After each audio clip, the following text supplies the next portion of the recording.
28 years since the Suns made a finals appearance. For the Bucks, 47 years, and their franchise player returns tonight. Heaven now on earth, half a million on the watch. 3 bands on the sweater just to let it watch. Fires up a three, it's good, and the foul. Chris Paul has taken control of game one. You can send it Bitcoin down to dribble little stock. Paul on the drive, count it and one. Chris Paul's first finals game has been a brilliant performance.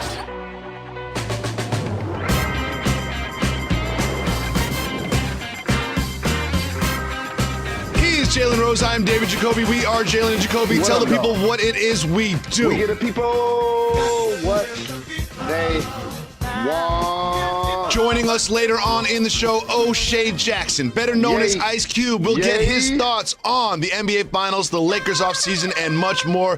But Jalen, we start with tonight's game. It is game 2 between the Suns and the Bucks. The Bucks looking to even the series at 1-1. The Suns impressed in game 1. What adjustments do the Bucks need to make to take game 2? Wow, that's an important question, David Jacoby. You're going straight for the jugular with that one. The Bucks must do a better job of getting points in the paint. Layups and dunks by Giannis. Post-ups and jump hooks by Lopez. Post moves by Bobby Portis. I want to tell you guys the secret.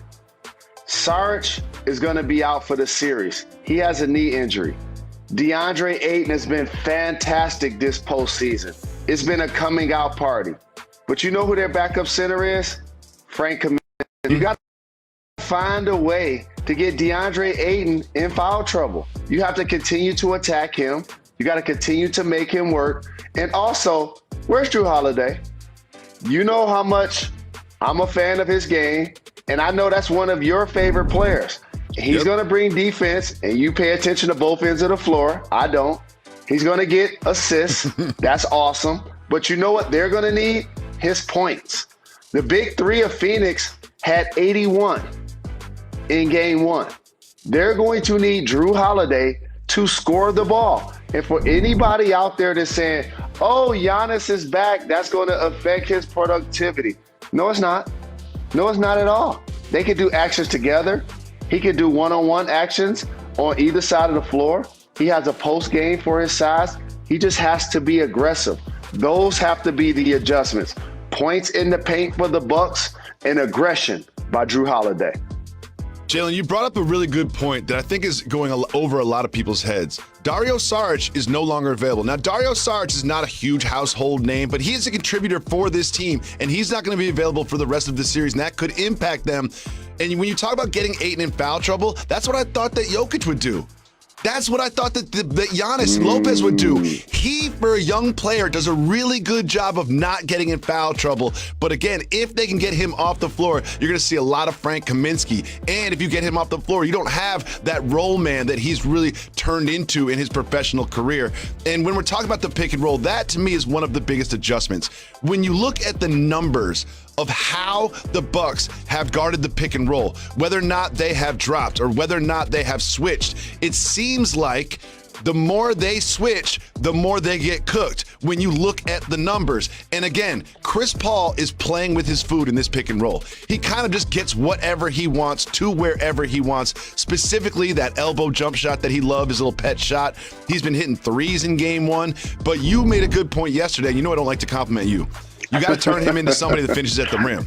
You got to turn Chris Paul into somebody who finishes at the rim, because he'll stop at the elbow and he'll shoot that step back easily. But if you turn him into that, that's going to be effective. One of the stories of game 1 was how many times the Suns got to the line at home. Coach Bud talked about that. Let's listen to the coach of the Milwaukee Bucks. I mean, it's a huge part of the game. You know, they have 25 points from the free throw line. You know, we're a team that prides ourselves in defending and being able to be good defensively without fouling. I can't remember the last time a team got 25 free throws in a game against the Bucks. It was actually 26. They hit 25 free throws, only missed one at the very end of the game. Jalen, what do you think about Coach Bud's words?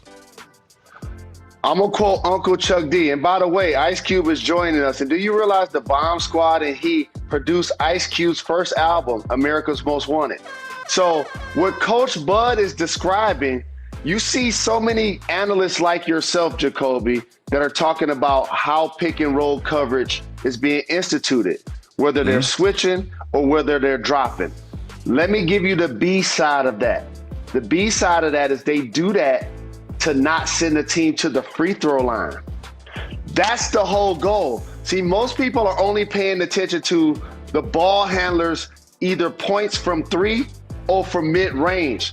But you're underestimating the reason why they're playing that coverage is to save the big from being out on the floor and getting taken advantage of so he can do what I said. Do damage in the paint offensively, number one. Number two, not send them to the free throw line. That's why he's speaking out about it. And you alluded to something that's really important. You told me that Chris Paul was 36, right?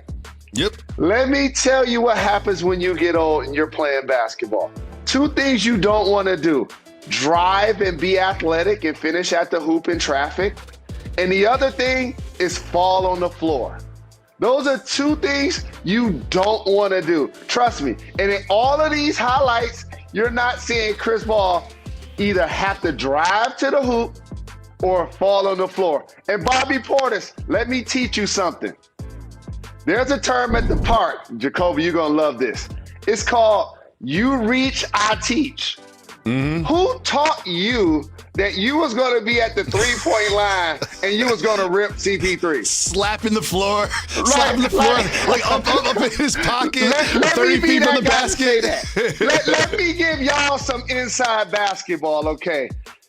Bobby Portis will never rip Chris Paul. Don't be out there reaching, dog. He reached like 3 or 4 times. Play solid, get in his hip pocket, and force him, usher him to the basket and make him a passer. If you haven't noticed, Chris Paul has scored the most points in back-to-back games in the history of his career. He smells it right now. He's like, wait a minute, I'm in the finals? Like, I'm in the finals? I'm shooting this thing. So if you're the Phoenix Suns, that's exactly what you have to do. Keep Chris Paul aggressive, but if you're the Bucks, you gotta make him do something different in game 2. And as always, we're going to talk about the big 3 for each team. But if the Bucks can get a couple key threes from Bryn Forbes, get a Connaughton 3, he showed up a couple times. You know, maybe get a couple bucks from Bobby Portis. They need those others to contribute as well if they're going to game 2. But Jalen, during game 1, I noticed something that was the most important thing that happened during the broadcast, and it was these words from your former teammate, Mark Jackson. My guy at lunch today said if he had to live it all over again, guess what he would be? A rapper. Jeff Van Gundy started spitting a freestyle at lunch with me. I don't even want to know. No, you don't. Why is no one covering this? Why is no one covering the fact that Jeff Van Gundy was freestyling at lunch? I want to get these Jeff Van Gundy bars. Jalen, you're in Phoenix. Can you talk to him about this? Can we get him on wax spitting the hot fire from Jeff Van Gundy? David Jacoby, when the pandemic started and people needed to work from their homes via Zoom, everybody started to make sure they paid attention to their backgrounds. Look over your shoulder. I see Mike Tyson. I see Larry Bird. Oh, look over my shoulder. I see a Jada Kiss bus. I see the Ali Summit. We've been 10 toes down for the culture. So in other words, that's why we're covering it. And of course, Mark Jackson, who was raised in Queens and loved Run DMC growing up, and Jeff Van Gundy, who coached in Houston, who coached in New York, has bars. I like the fact that he's reinvented himself as an announcer. I played against him as a coach. Remember that. I played against Jeff Van Gundy as a coach. And you know what he was? One word, unhappy. He was just unhappy. And now all of a sudden in the media, he's reinvented himself. He has great personality. At lunch. I love those guys so much. And you know what I like about those guys? Unlike most most dynamic duels that you and I represent in this game, most dynamic duels in this game were put together by the label. You know what I'm saying? We're put together by the network. You'll see Jalen and Jacoby front row at the Nets game. You see us champagning and campaigning together. And as a matter of fact, I ain't gonna even start telling y'all where we met. That we'll do that on the podcast. Jalen, what are you doing? It's time to show me some Shohei.